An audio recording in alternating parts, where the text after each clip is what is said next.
পাহাড়ে নারী নিপীড়ন বন্ধ এবং জড়িতদের শাস্তির দাবিতে খাগড়াছড়িতে যুগ্ম ছাত্র জনতার ব্যানারে চলছে সকাল সন্ধ্যা সড়ক অবরোধ। দেশে ফিরেছেন প্রধানমন্ত্রী শেখ হাসিনা। শাবাশ, ধর তক্তা মার পেরেক, ক্ষমতা থাকলে এইভাবে দেখাই দিতে হবে। দিছে দিছে দিছে, একদম জায়গা মতো দিছে। আমার খুব ভালো লাগছে, মাঝে মাঝে এরকম মুখের উপরে কিক মারতে হবে। কুকুর কামড় দিতে আসলেই মগুর দিয়া মাথা বাড়ি দিয়ে ভাঙ্গা ফেলতে হবে, ওই লগের 10 কুত্তা ডরাইয়া দৌড় দিবে। খুবই আনন্দের খবর, ভালো খবর। ঘটনাগুলো যদি এরকম দিনের পর দিন ঘটতে থাকে, এই মানুষগুলো আসলে যাবে কোথায়? এই মানুষগুলো আসলে প্রতিবাদে নামবে না কেন? এইরকম একটা পরিস্থিতি দিনের পর দিন এটা চলতে পারে না, এভাবে চলতে পারে না। এভাবে একটা ধর্ষণের ঘটনা পাহাড়ে ঘটছে। আপনারা এখানে কি আপনারা দেখবেন একটা শ্রেণীর মানুষ, তার মানে এখানে আমি এইভাবে আসলে আমি বিভাজনটা এখানে করতেই চাই না। আমি আজকে যে টপিকে, কারণ এই বিভাজনটা করলে আলটিমেট সবারই ক্ষতি হয়, আর সাধারণ মানুষরা ক্ষতিগ্রস্ত হচ্ছে, সাধারণ মানুষরা ক্ষতিগ্রস্ত হয়। কিন্তু এই যে বিচারহীনতার সংস্কৃতি, প্রশাসন থেকে সাধারণ মানুষ যাবে কোথায়? সাধারণ মানুষ করবেটা কি? প্রিয় দর্শক, আসসালামু আলাইকুম। দেশ এবং দেশের বাইরে থেকে যারা ভিডিওটি দেখছেন আপনাদেরকে অসংখ্য ধন্যবাদ। আজ রাতেই ফিরছেন শেখ হাসিনা। চট্টগ্রামে খাগড়াছড়িতে সেনাবাহিনীর সাথে উপজাতির একটি ভয়াবহ সংঘর্ষ চলছে। দেশের এই সংকট মুহূর্তে এরকম সংঘর্ষ কখনোই ন্যায়ের পথে নিয়ে আসে না। এর সংঘর্ষের মধ্য দিয়েই ঢুকতে পারে শেখ হাসিনা, এমনটি জানিয়েছে ইন্ডিয়ান একটি গণমাধ্যম, যে চট্টগ্রাম খাগড়াছড়ি দিয়েই শেখ হাসিনা ঢুকতে পারে এবং এই সংঘর্ষটা শেখ হাসিনার পাতানো একটি সংঘর্ষ, যার কারণে শেখ হাসিনার এইরকম সংঘর্ষ থাকলে শেখ হাসিনার পথ উন্মুক্ত হবে, তার দেশে ঢুকতে সুবিধা হবে। দর্শক, সম্পূর্ণ ভিডিওটি দেখবেন। আজকে গুরুত্বপূর্ণ একটি ভিডিও নিয়ে আপনাদের সামনে হাজির হয়েছি। সম্পূর্ণ ভিডিওটি দেখবেন এবং আপনাদের গুরুত্বপূর্ণ মতামতটি কমেন্টে জানাবেন। চলুন দেখে আসি। আজকের এই ভিডিওটা খুবই গুরুত্বপূর্ণ। যারা বিশেষ করে খাগড়াছড়ি যাবার জন্য চিন্তা ভাবনা করছেন তাদের জন্য খুবই গুরুত্বপূর্ণ। আর খাগড়াছড়ি যারা আছেন, প্রথমত আপনাদের কাছে আমরা বলবো, সোশ্যাল মিডিয়াতে স্ক্রিনের এক অংশে দেখতে পাচ্ছেন কি হচ্ছে সেখানে সেনাবাহিনীর সাথে হঠাৎ করে একটা উত্তাল পরিস্থিতি। কেন সেটাও ব্যাখ্যা করছে, বাট আগেই বলি, কোন রকম ভিডিও দেখে গুজবে কান দেবেন না, বিভ্রান্ত হবেন না। পাহাড়ি বাঙালি আমরা ভাই ভাই, কোন ধরনের কনফ্লিক্টে যাবেন না। সেনাবাহিনী আপনার ভাই, আপনার জন্য ক্ষতিকর না। যারা দুষ্কৃতিকারী তাদেরকে সেনাবাহিনী ধরবে, গ্রেপ্তার করবে, তাহলে পাহাড়ে শান্তি আসবে। এখন আসুন ঘটনা কি। গত 23শে সেপ্টেম্বর সন্ধ্যায় খাগড়াছড়ি সদর এলাকায় প্রাইভেট পড়ে বাসায় ফেরার পথে একজন কিশোরী সংঘবদ্ধ ধর্ষণের শিকার হয়। অভিযোগ ছিল এটা। এই ঘটনায় ভুক্তভোগীর বাবা অজ্ঞাতনামা 3 জনকে আসামি করে সদর থানায় একটা মামলা করেন। আর এই ঘটনার পর থেকে সেটা নিয়ে শহর উত্তপ্ত হয়েছে। আর আস্তে আস্তে এটা নিয়ে স্থানীয় যে ছাত্ররা আছে, এটার নাম হচ্ছে যুগ্ম পরিষদ, তারা এখানে হরতাল ডেকেছিল। সেই হরতালকে কেন্দ্র করে নাশকতাকারীরা আবার সেনাবাহিনী বনাম পাহাড়ি বাঙালি একটা খেলার মধ্যে কিন্তু এখানে পড়ে গেছে।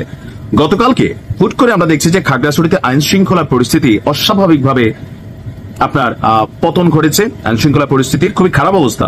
7 প্লাটুন বিজিবি এই মুহূর্তে খাগড়াছড়িতে মোতায়েন করা হয়েছে।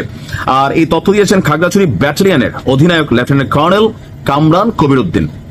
গতকালকে দুপুর 2টা থেকে অনির্দিষ্ট কালের জন্য খাগড়াছড়িতে 144 ধারা জারি করতে বাধ্য হয়েছে প্রশাসন। আর এতে পরিস্থিতি আরেকটু বিগড়ে গেছে। জেলা প্রশাসক, জেলা ম্যাজিস্ট্রেট আপনার এক স্বাক্ষরিত বিজ্ঞপ্তিতে এই 144 ধারা জারি করে। সকাল থেকে খাগড়াছড়িকে স্কুল ছাত্রীকে ধর্ষণের প্রতিবাদ এবং দোষীদের গ্রেপ্তারের দাবিতে যুগ্ম ছাত্র জনতার ডাকে শুরু হয় সড়ক অবরোধ।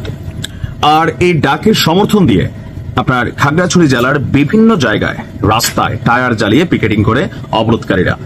শহরের চেঙ্গি ব্রিজ, স্টেডিয়াম এলাকা, গুইমারা উপজেলার বালাইছড়ি যৌথ খামার এলাকায় পিকেটিং করে সড়কে আপনার আগুন জ্বালিয়ে দেওয়া হয়।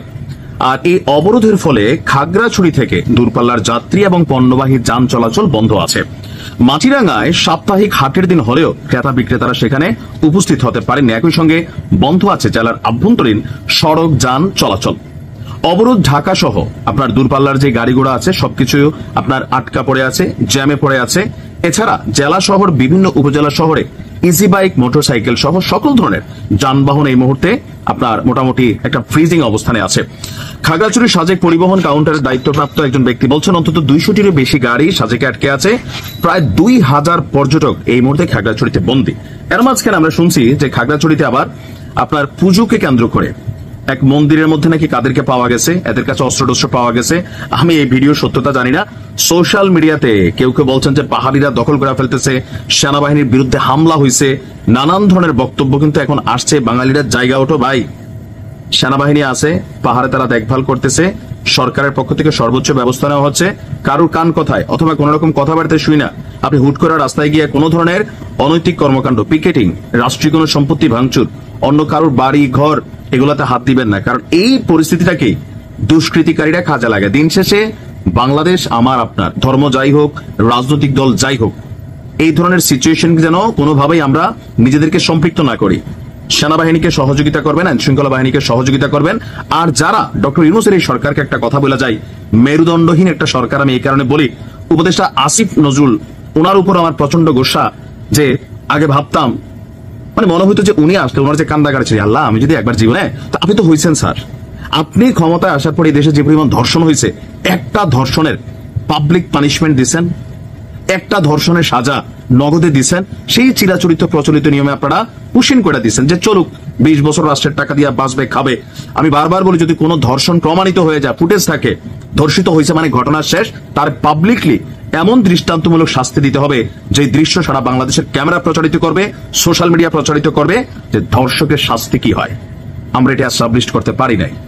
কেন পারি নাই? এই সরকারগুলো জানে, বাট আমরা এটার উপযুক্ত শাস্তি চাচ্ছি, দৃষ্টান্তমূলক। খাগড়াছড়িতে এই জমায়েতে আমরা দেখতে পাইছি যে খুবই দূর দূরান্ত থেকে, খুবই প্রত্যন্ত অঞ্চল থেকে মানুষ এসে প্রতিবাদে এখানে যুক্ত হয়েছে। এবং আমি একটা জিনিস খেয়াল করলাম যে মহাজনপাড়া থেকে শুরু করে অনেক জায়গায় যারা আসছে অনেক দূর থেকে, প্রচণ্ড গরম ছিল, এই গরমের মধ্যে তাদেরকে পানি বিতরণ করা হয়েছে। সব কিছু খুব চমৎকারভাবে হয়েছে। এর মধ্যে কিছু দুর্ঘটনাও ঘটে গেছে। এবং পাহাড়ে যে জিনিসটা হয়, যে একটা উত্তেজনা তৈরি হয়। এবং আমরা এর আগেও গত বছরের সেপ্টেম্বর মাসে আমরা কতগুলো ঘটনা দেখতে পাইছি এবং খুবই খারাপ পরিস্থিতিতে চলে গেছিলো খাগড়াছড়ির পরিস্থিতি। সে জায়গা থেকে আমার কাছে মনে হয় যে পুরো ঘটনাটা আলোকপাত করা, আমাকে যারা জানেন, যারা আমাকে দীর্ঘদিন ধরে পাহাড় নিয়ে আমি কাজ করি, এবং আমি পাহাড় নিয়ে শুধু না, পাহাড়ের মানুষের অধিকার নিয়ে, এবং আমরা সমতলের মানুষ, আমরা সবার অধিকার নিয়ে, ন্যায্য অধিকারটা তারা ফিরে পাক এবং প্রতিটা ঘটনার বিচার হোক, এটা আমরা চাই।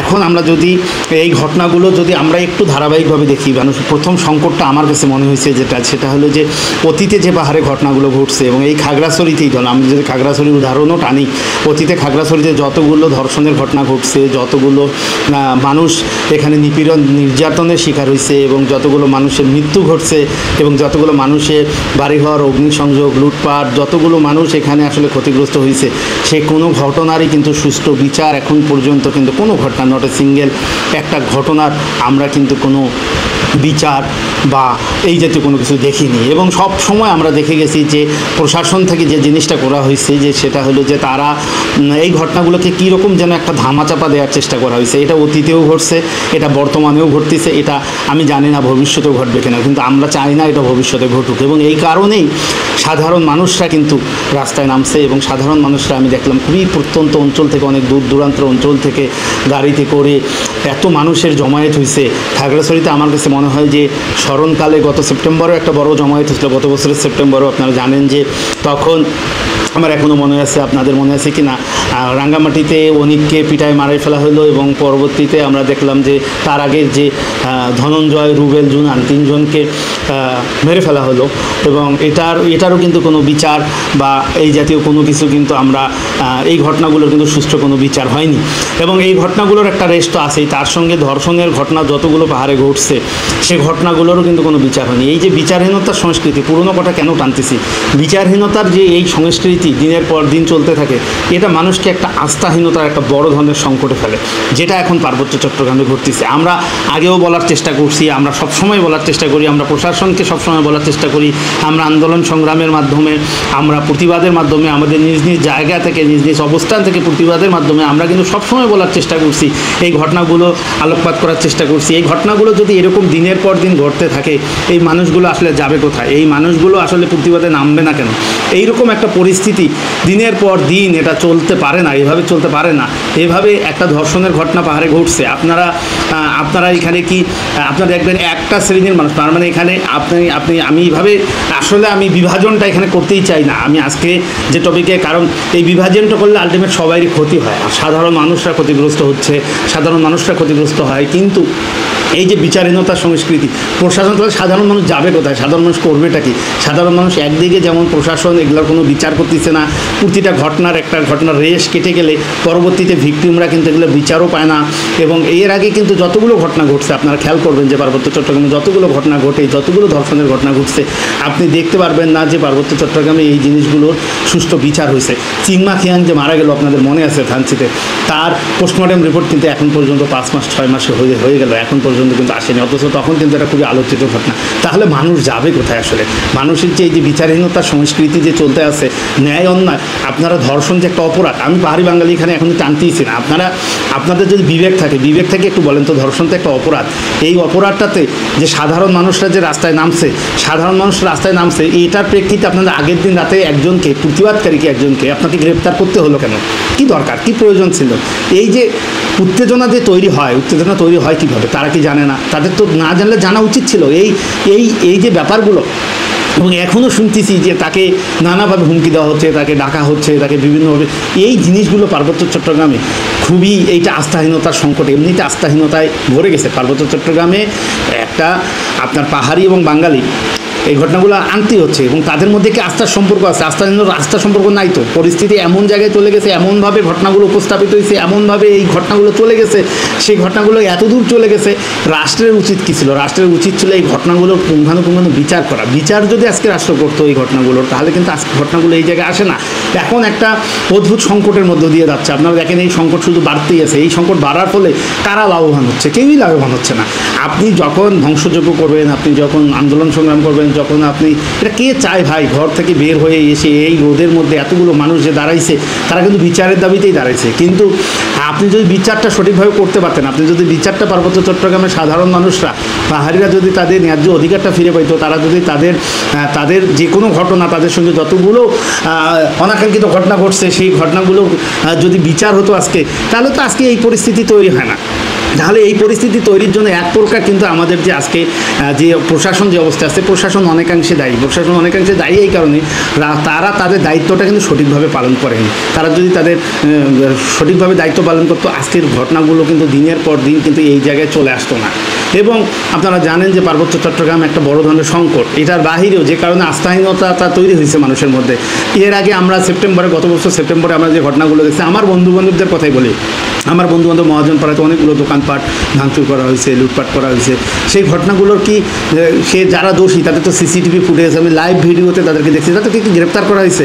তাদেরকে ক্ষতিপূরণ দেওয়া হয়েছে? যারা ক্ষতিগ্রস্ত হয়েছে তাদেরকে কি আইনের আওতায় নিয়ে আসা হয়েছে? যারা এই ঘটনাগুলো ঘটাইছে, দিঘিন এলাকাতে যতগুলো দোকানপাট করা হয়েছে, যে ঘটনাগুলো ঘটলো, তাদেরকে কি আইনের আওতায় নিয়ে আসা হয়নি? যে যতগুলো ধর্ষক পাহাড়ে, আপনারা তো জানেন যে যতগুলো ধর্ষণের ঘটনা ঘটছে, সেই ঘটনা। দর্শক, আসলে কি এটা শেখ হাসিনার পাতানো খেলা? কিছু লোক এমনটাই বলেছে যে উপজাতি এবং সেনাবাহিনীর মধ্যে যে সংঘর্ষটা তৈরি হয়েছে, এটা আওয়ামী লীগ সংঘর্ষটা লাগিয়ে দিয়েছে। আসলে কি এটা আওয়ামী লীগের পাতানো খেলা? যদি মনে করেন যে এই সংঘর্ষের মধ্যেই শেখ হাসিনা দেশে আসবে, অবশ্যই আপনি এটা কমেন্টে জানাবেন, এবং আপনাদের সাথে আবারও দেখা হচ্ছে পরবর্তী এক ভিডিওতে।